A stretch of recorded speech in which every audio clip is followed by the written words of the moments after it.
दोस्तों नमस्कार। AB classes में आपका स्वागत है।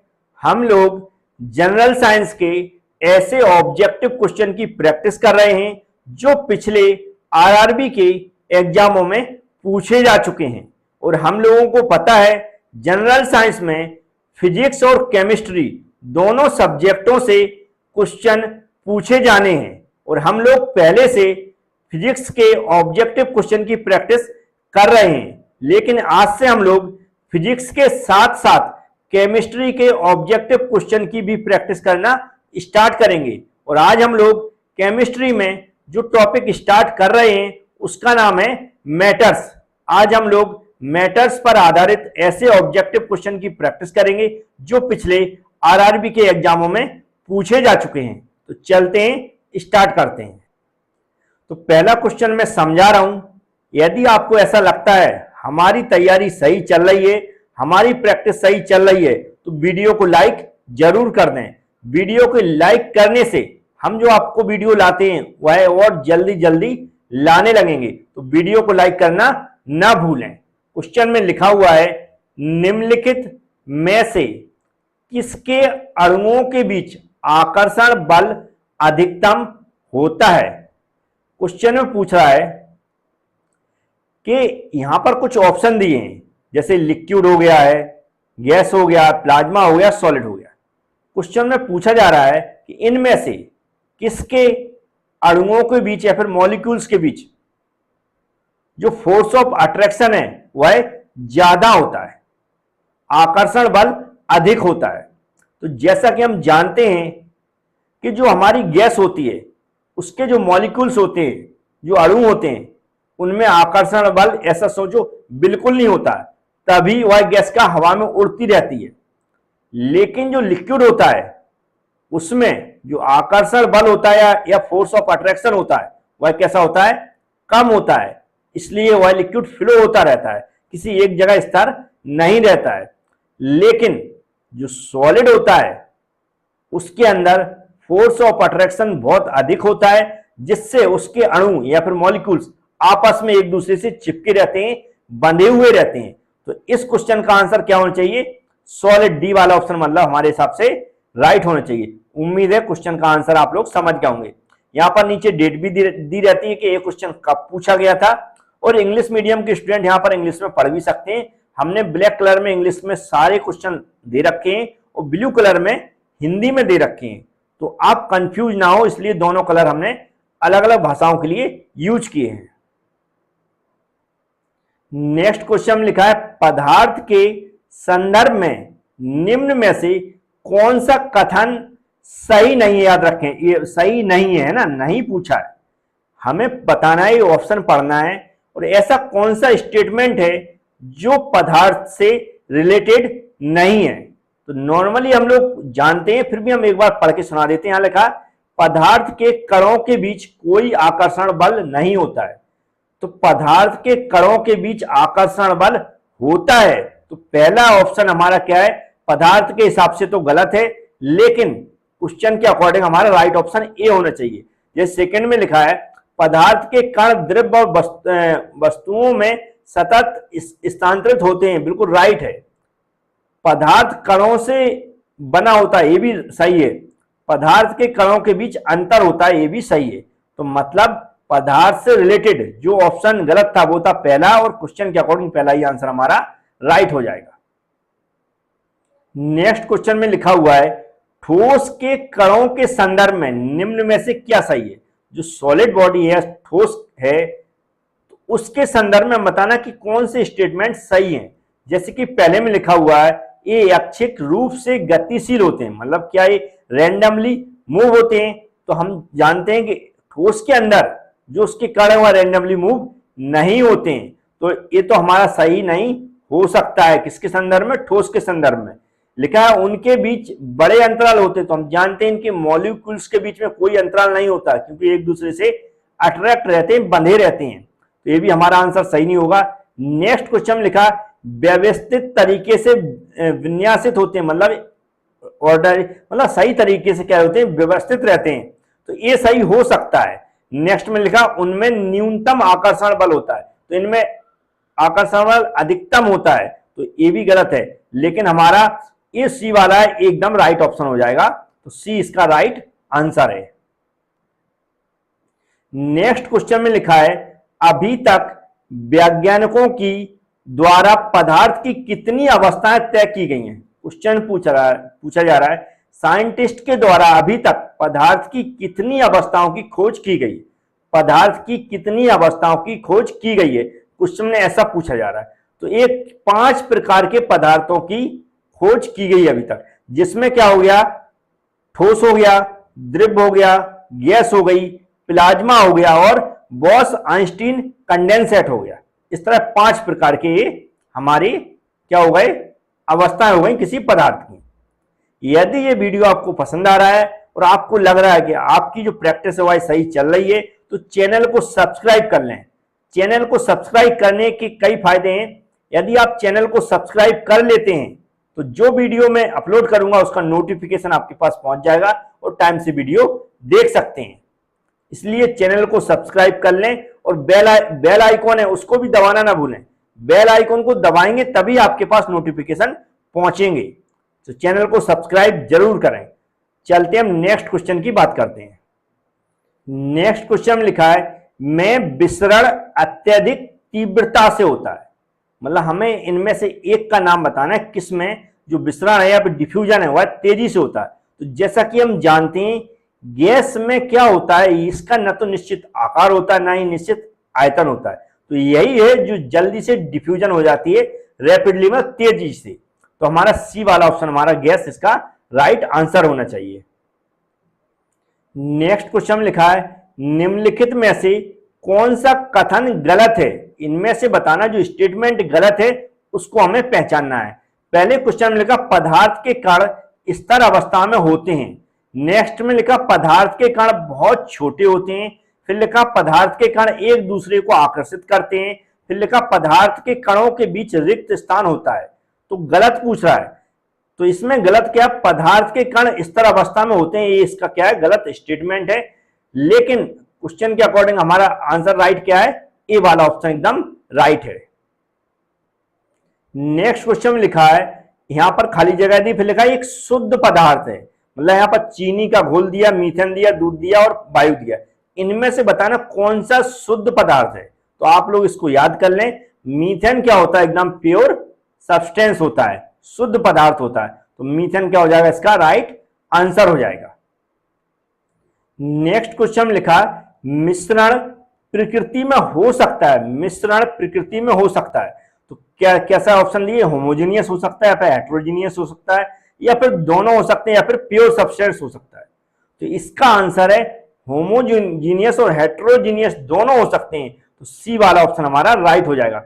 होमोजीनियस और हेट्रोजीनियस के बारे में आप लोग जानते होंगे, जब एक ही पदार्थ का मिश्रण हो तो उसे होमोजीनियस बोलते हैं। जब दो अलग अलग पदार्थों को, दो डिफरेंट मॉलिक्यूल्स को एक साथ मिलाया जाता है, उनका मिश्रण किया जाता है, तो उसे हम क्या बोलते हैं, हेट्रोजीनियस बोलते हैं। लेकिन दोनों ही क्या होता है, मिश्रण कहलाता है। तो हमारा सी वाला ऑप्शन एकदम राइट हो जाएगा।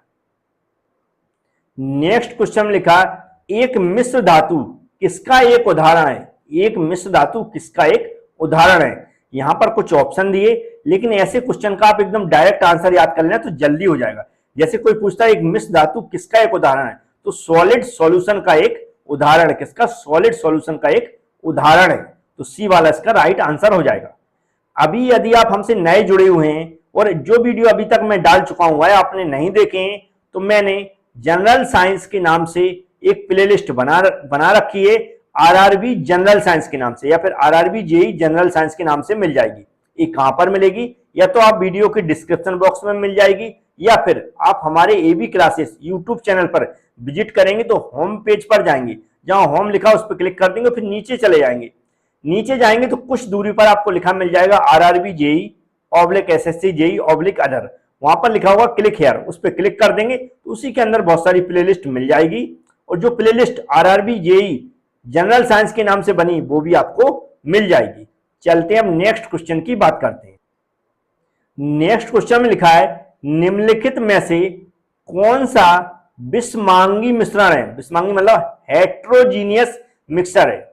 इसमें से कौन सा हेट्रोजीनियस मिक्सचर है। तो हेट्रोजीनियस क्या है यहाँ पर, ये तो प्योर हो जाएगा, ये भी प्योर हो जाएगा, ये भी प्योर हो जाएगा। लेकिन मिल्क है, ये दो अलग अलग तत्वों से मिलकर बना, उसमें वाटर भी हो सकता है और मिल्क भी हो सकता है। तो हमारा क्या होगा, मिल्क क्या हो जाएगा, हेट्रोजीनियस का एक एग्जाम्पल हो जाएगा। तो डी वाला आंसर इसका एकदम राइट है। नेक्स्ट क्वेश्चन लिखा, सामान्य पदार्थों की भौतिक अवस्था, याद रखें सामान्य पदार्थों की भौतिक अवस्था के बारे में बात कर रहा है। सामान्य पदार्थों की भौतिक अवस्था में शामिल नहीं है तो वह कौन सा पदार्थ होता है, वह होता कोलाइड। क्या होता है, कोलाइड, जो कि होती है सामान्य पदार्थों की भौतिक अवस्था में शामिल नहीं होता। तो हमारा ए वाला ऑप्शन एकदम राइट हो जाएगा। नेक्स्ट क्वेश्चन लिखा, हवा एक, हवा क्या है, ऐसा क्वेश्चन पूछा गया। इसमें लिखा शुद्ध मिश्रण है, केवल मिश्रणों का मिश्रण है, केवल तत्वों का मिश्रण है। तो जो हवा होती है यह दोनों तत्वों और यौगिकों का मिश्रण है, मतलब एलिमेंट्स और कंपाउंड्स का क्या है, मिक्सचर है। तो हमारा डी वाला ऑप्शन एकदम राइट हो जाएगा। यदि आपको हमारी वीडियो पसंद आ रहे हो तो कुछ पॉजिटिव कमेंट भी कर दिया करें, नाइस हो गया, बहुत अच्छे सर, ऐसे कंटिन्यू वीडियो लाते रहे, ऐसा कुछ ना कुछ कमेंट करेंगे तो क्या होता है, आपसे थोड़ा कांटेक्ट भी होता है, हम उन कमेंटों के जवाब भी देते हैं और लगता है मुझे कि आप लोग इंटरेस्ट ले रहे हैं, तो हमारा मन भी लगता है जो वीडियो मैं आपको प्रोवाइड कराता हूं उनको लाने में। नेक्स्ट क्वेश्चन लिखा हुआ है, विजातीय मिश्रण जिसमें विलेय के कण घुलते नहीं हैं बल्कि पूरे माध्यम में निलंबित बने रहते हैं, क्या कहलाता है। हेट्रोजीनियस की बात कर रहा है। हेट्रोजीनियस जो मिक्सचर है उसमें ऐसे दो पदार्थ हैं जिनमें जो पदार्थ मिलाया जा रहा है उसके कण घुलते नहीं है, बराबर ऐसे ही बने रहते हैं, उसको हम लोग, वह क्या कहलाता, तो वह कहलाता सस्पेंशन कहलाता। क्या कहलाता, सस्पेंशन। उसका आंसर क्या हो जाएगा, डी। तो ऐसे क्वेश्चन डायरेक्ट याद कर लें उसके आंसर तो अच्छा है, क्योंकि यहां समझने के लिए कुछ नहीं है, आपको आंसर याद करना ही होगा। तो ऐसे क्वेश्चन फिर से पूछे जाते हैं तो आपसे बन जाएंगे। नेक्स्ट क्वेश्चन लिखा है, विज्ञान में कौन सा नियम मिश्रण के गुणों का पालन नहीं करता है। साइंस में कौन सा नियम मिश्रण के गुणों का पालन नहीं करता है। जैसे कि यहां पर कुछ ऑप्शन दिए, मिश्रण के घटक उनके गुणों के बरकरार रहते हैं, या फिर मिश्रण अलग अलग पदार्थों के हो सकते हैं, या फिर इसे भौतिक विधि से अलग किया जा सकता है।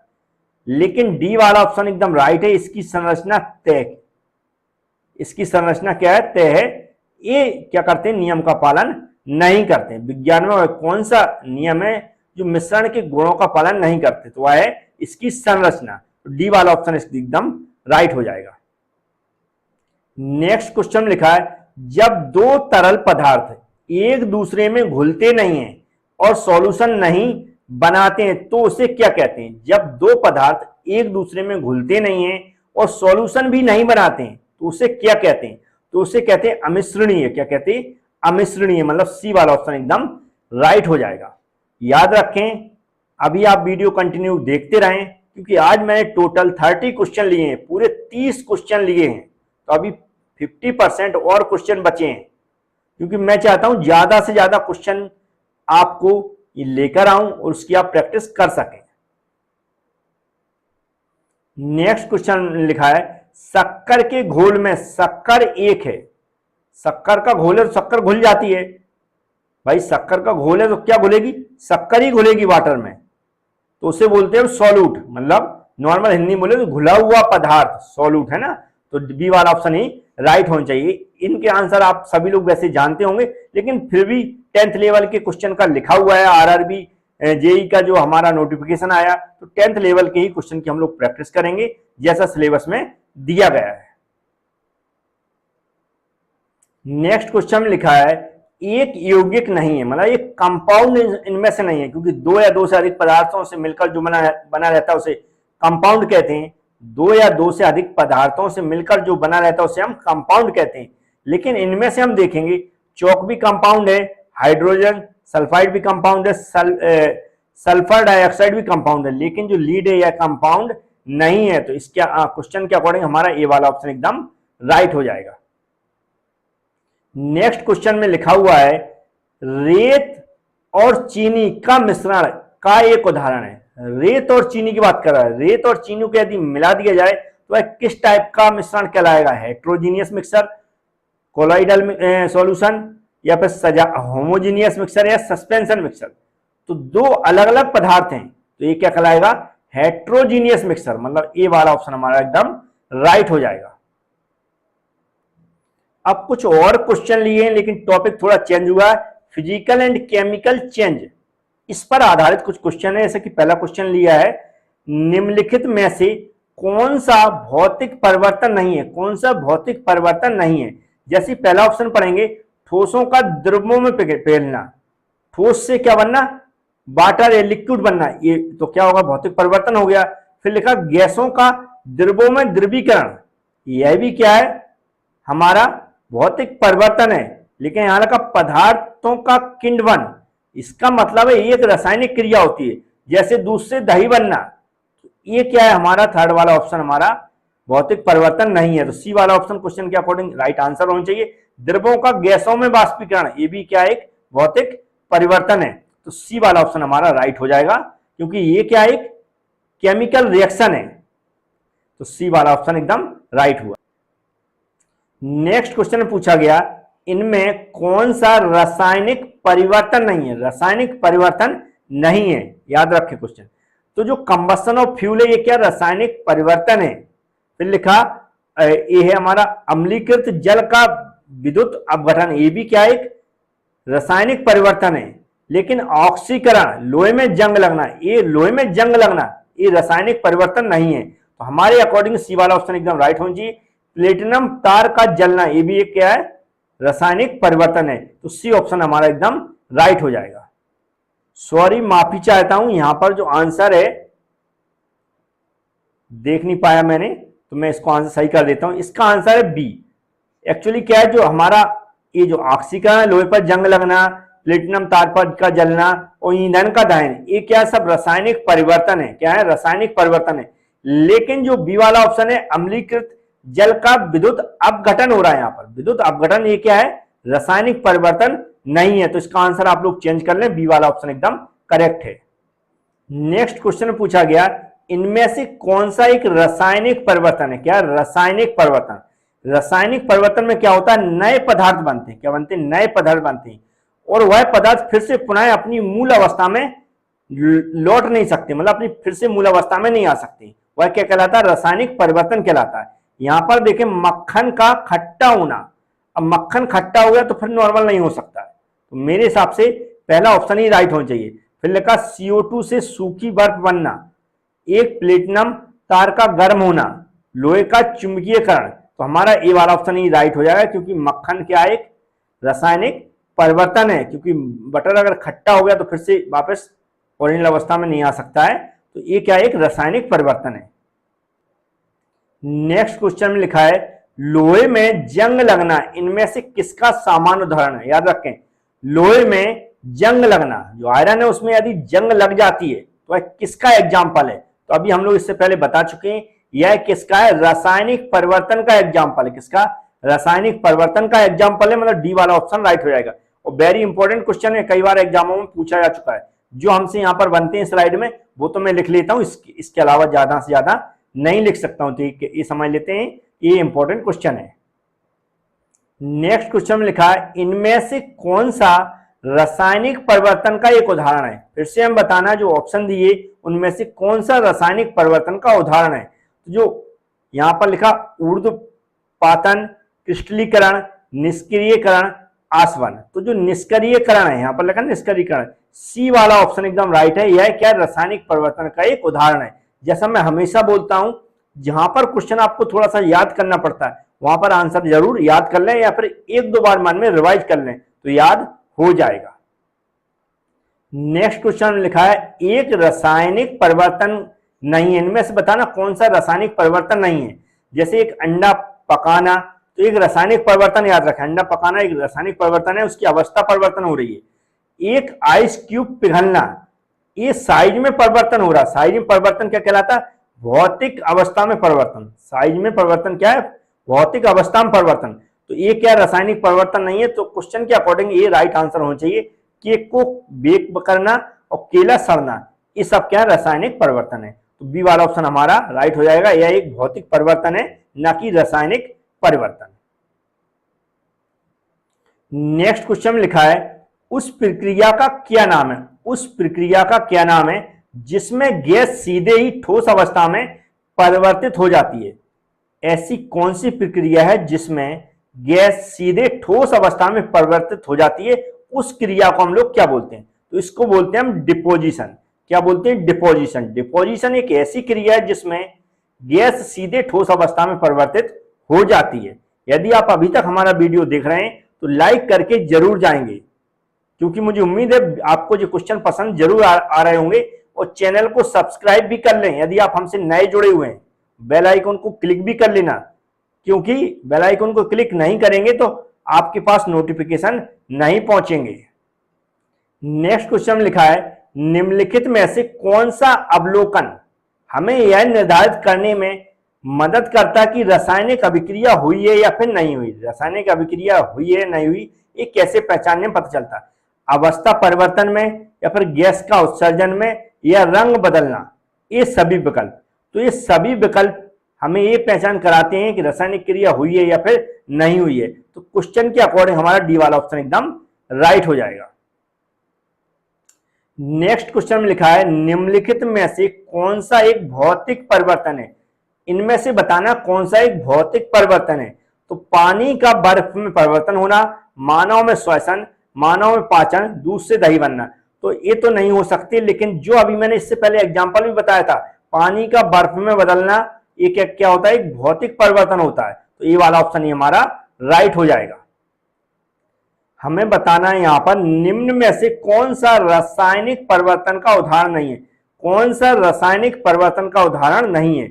लिखा है शरीर में भोजन का पाचन, दूध का दही बनना, जल का जल वाष्प में परिवर्तन हो रहा है। तो जल का जल वाष्प में परिवर्तन हो रहा है, तो मतलब यहाँ पर भौतिक परिवर्तन हो रहा है, साइज में परिवर्तन हो रहा है। तो ये क्या है? एक रासायनिक परिवर्तन नहीं है। सी वाला ऑप्शन हमारा राइट हो जाएगा, क्योंकि लोहे में जंग लगना ये हम लोग पढ़ चुके हैं। ये क्या है? एक रासायनिक परिवर्तन है।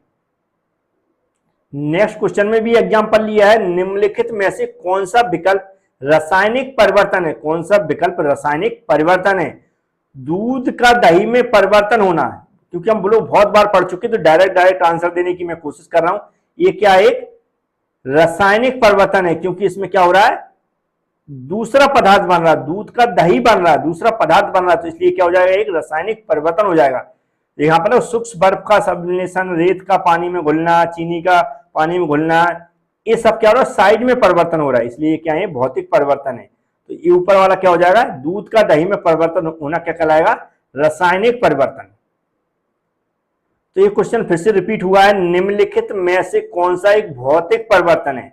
भौतिक परिवर्तन। तो मैं डायरेक्ट आंसर बता देता हूं, आपका समय बर्बाद नहीं करूंगा। जैसा कि हम कई एग्जांपल दे चुके हैं, जो बर्फ का पिघलना भौतिक परिवर्तन है, क्योंकि साइज में परिवर्तन हो रहा है। तो ये क्या है? सी क्या है? भौतिक परिवर्तन है। दूध से दही जमना मतलब रासायनिक परिवर्तन है। फलों का पकना रासायनिक परिवर्तन है। अंगूर किण्वित होना, ये क्या? रासायनिक परिवर्तन है। रासायनिक परिवर्तन हो सकते हैं या फिर केमिकल रिएक्शन है, लेकिन जो मेल्टिंग ऑफ आइस है ये हमारा भौतिक परिवर्तन है, इतना याद रखें। उम्मीद है ये क्वेश्चन आपको पसंद आए होंगे। आज के लिए इतना ही। Thank you.